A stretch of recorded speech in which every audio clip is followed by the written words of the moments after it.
జీవితం అంతా విశ్వాసమే ఉండాలి, కానీ ఇంకేదేదో ఉండడానికి వీలు లేదు. ఎవరి జీవితంలో అయితే విశ్వాసం ఉండదో, ఎవరైతే విశ్వాసము కనపరచకుండా ఉంటారో, దేనికైనా సరే దేవునిపైనే ఆధారపడి విశ్వాసాన్ని చూపించడం చేయకుండా ఉంటారు, వారి జీవితంలో అవిశ్వాసము లేదా అల్ప విశ్వాసము ఈజీగా డిపాజిట్ అయిపోతుంది, లేదంటే వెంటనే ఆ స్థితిలోకి రావడం జరుగుతుంది. ఒకటి.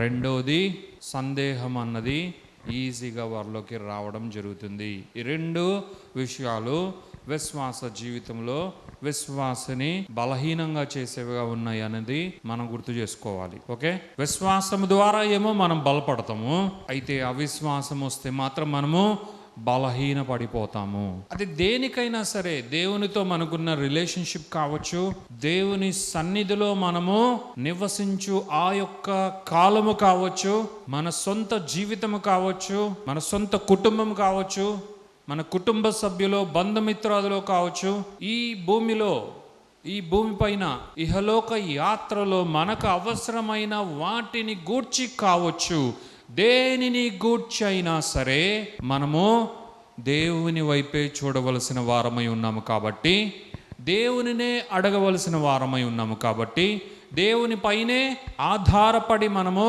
అడగవలసిన వారమై ఉన్నాము కాబట్టి, అప్పుడు తప్పక ప్రతి దాని కొరకు, అది ఏదైనా కానీ, అది ఆత్మ సంబంధమైనదైనా కానీ, అది భూ సంబంధమైనదైనా కానీ, దేని కొరకైనా సరే తప్పక విశ్వాసం విడుదల చేయు ఆ యొక్క ఘట్టానికి మనం చేరుకుంటాం. అప్పుడు విశ్వాసం లేకపోతే మన పరిస్థితి ఏంటి?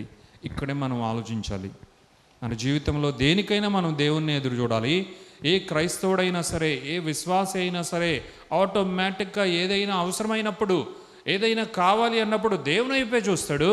కానీ అప్పుడు చూసినప్పుడు విడుదల చేయాల్సిన విశ్వాసం లేకపోతే అప్పుడే మనము నీరసిస్తాము. ఎందుకంటే అది దేవుని బట్టి కాదు, దేవుడు మనకు విశ్వాసం ఇవ్వలేదు అన్న దాన్ని బట్టి కాదు, మనము విశ్వాసం విడుదల చేయు స్థితిలో ఉండకుండా అవిశ్వాసము కలిగి ఉండు స్థితిలో ఉండడాన్ని బట్టి, సందేహించు స్థితిలో ఉండడాన్ని బట్టి, ఇది జరుగుతుందా లేదా అని అనుమానించే స్థితిలో ఉండడాన్ని బట్టి, మనల్ని బట్టే అలాంటి నీరసించే, నిరాశ నిస్పృహలలోకి వెళ్ళిపోయే స్థితిలోకి మనల్ని మనమే నెట్టుకోవడం జరుగుతుంది.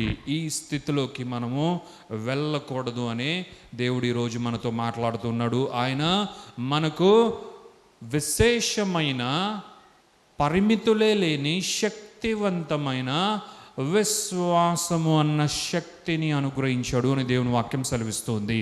దీనికి అంతం లేదు. ఈ విశ్వాస పరిమాణం ఎంత ఉంది, ఈ విశ్వాసం యొక్క పరిమాణం ఎంత అని మనం చూసుకుంటే దానికి కొలతలు లేవు. నా బిడ్డలైన వారందరూ నన్ను నమ్ముటకే ఈ విశ్వాసాన్ని ఇస్తూ ఉన్నాను అని దేవుడు చెప్పడం జరిగిందో, ఆ విశ్వాసము దేవుడు ప్రయోగించకుండా లేడు అన్నదే దేవుని వాక్యం సెలవిస్తుంది. సర్వ సృష్టికర్త, హల్లెలూయా, సర్వంభవుడైన దేవుడు ఆయన కాబట్టి, ఆయన ఏదైతే అనుకుంటాడో, ఆయన ఏదైతే హృదయంలో తలంచుతాడో, ఆయన ఏదైతే ఇమాజిన్ చేస్తాడో, ఆయన క్రియేటివ్ పవర్ ద్వారా, ఆయన క్రియేటివ్ ఫోర్స్ ద్వారా, ఆయన క్రియేటివ్ పవర్ అండ్ ఫోర్స్ అయిన విశ్వాసం ద్వారా దానిని సృజించడం జరుగుతుంది. అలాగే మనం చూసే ఈ భూమి, ఆకాశము, ఈ విశ్వము, పరలోకము అంతా కూడా దేవుని యొక్క విశ్వాసము అన్న సృజనాత్మక శక్తి ద్వారానే సృష్టించబడ్డం జరిగింది. ప్రతిదీ కూడా ఆయన కలుగు చేశాడు అనే దేవుని వాక్యము సెలవిస్తుంది. ఎవరో సృష్టించి వెళ్ళిపోతే దేవుడు వీటన్నిటిని కంట్రోల్లోకి తీసుకొని పరిపాలించట్లేదు.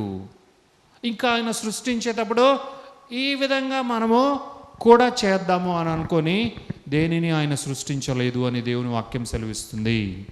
ఆయన సృష్టించినప్పుడు ఇలా చేద్దాం అనుకోవడానికి ఏమీ లేదు. మనం చూసేదంతా ఆయన ఏదనుకున్నాడో అదే సృష్టించడం జరిగింది. హల్లెలూయా. మనుషులు ఈ విధంగా చేద్దాం, దానిలాగా మనం దీన్ని ఇలా చేద్దాం, దీనిలాగా ఇదిగో మన ఇంటినో లేదంటే ఇంకొక దాన్నో మనము నిర్మిద్దామని మనుషులు అలా అనుకుంటారేమో. కానీ మనం ఈ విశ్వంలో చూసే ఇంత అందమైన సృష్టిని, ఇంత విశేషమైన ఈ యొక్క భూగోళమును, అంతరిక్షమును అంతా మనము గనక చూస్తే అది ఆయన అనుకొనేడు, ఆయన కలిగి ఉన్న, ఆయనకు ఉన్న అసామాన్యమైన శక్తివంతమైన విశ్వాసం ఏదైతే ఉందో దాని ద్వారానే దేవుడు సమస్తాన్ని కలుగు చేశాడు.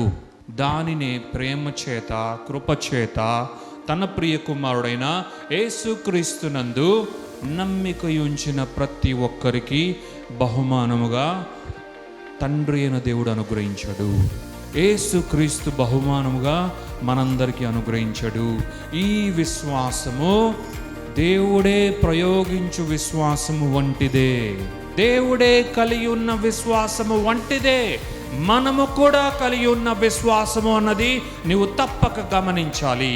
అప్పుడే శ్రేష్టమైన, విశేషమైన, శక్తివంతమైన విశ్వాస జీవితమును, అలాగే విశ్వాస రాజ్యపు జీవన శైలిని నీవు జీవించగలవు అని దేవుడు నీకు గుర్తు చేస్తూ ఉన్నాడు. హల్లెలూయా.